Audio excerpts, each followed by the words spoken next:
I've had the opportunity to walk a number of the battlefields of the Civil War, and I tell you that what was particularly poignant for me was to walk Pickett's charge at Gettysburg and go from the Confederate line and walk up through to the Union line and think about 12,000 soldiers shoulder to shoulder marching into withering fire. And how do you inspire people to do that? And I would tell you that and I think it's enduring in military members.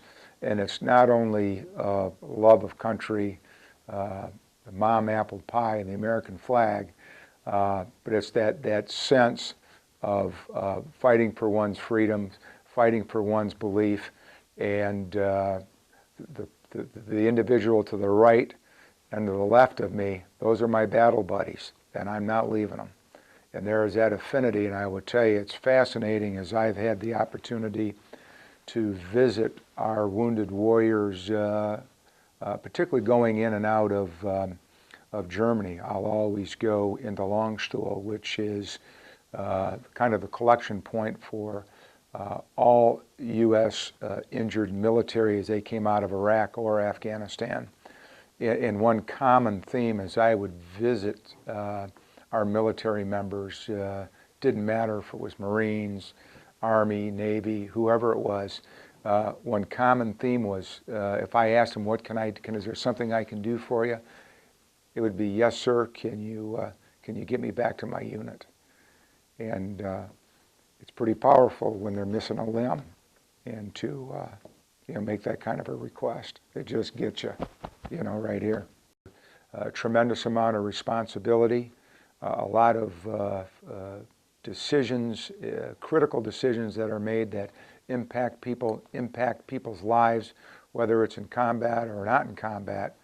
And it's a responsibility that I take, is a tremendous impact on me, and I take very seriously. And I'm responsible for not only a lot of people, but there are a lot of the citizens of this great state of Michigan count on my decision-making ability, as well as the citizens of this nation, because I've got command and control over a force of roughly 12,000 with a tremendous amount of capability here in Michigan. But it's an honor and privilege to lead these great Americans. The stress of war, and as you've said, I think we had 1.1 million casualties, 620,000 killed, and you don't have nearly, you didn't have a fraction of the capabilities that we have today to take care of people, not only physically, but mentally.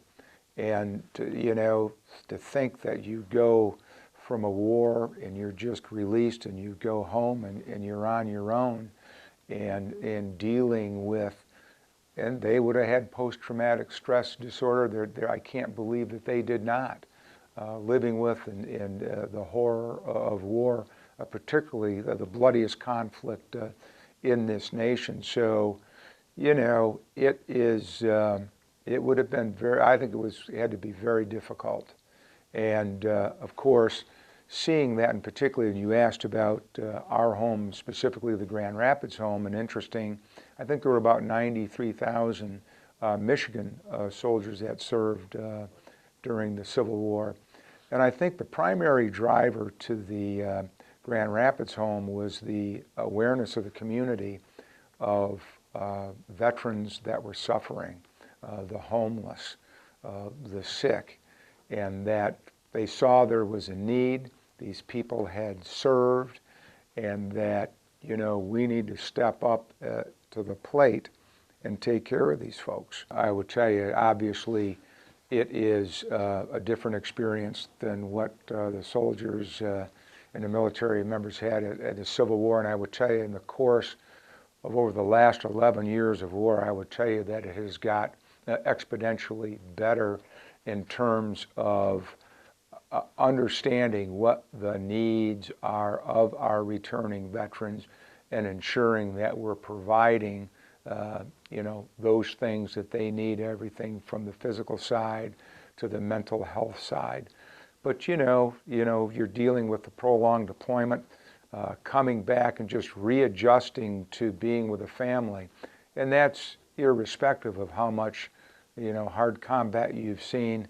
Even if you hadn't, just the fact that you were away from your family and going through that readjustment, and your family readjusting to, you being back, and just going through that whole dynamic. And, the majority of the people work through it fine, and some have a little more difficulty. And, we're looking for those that are having a tough time and trying to get them the resources that they need so they can get through it and on with their lives.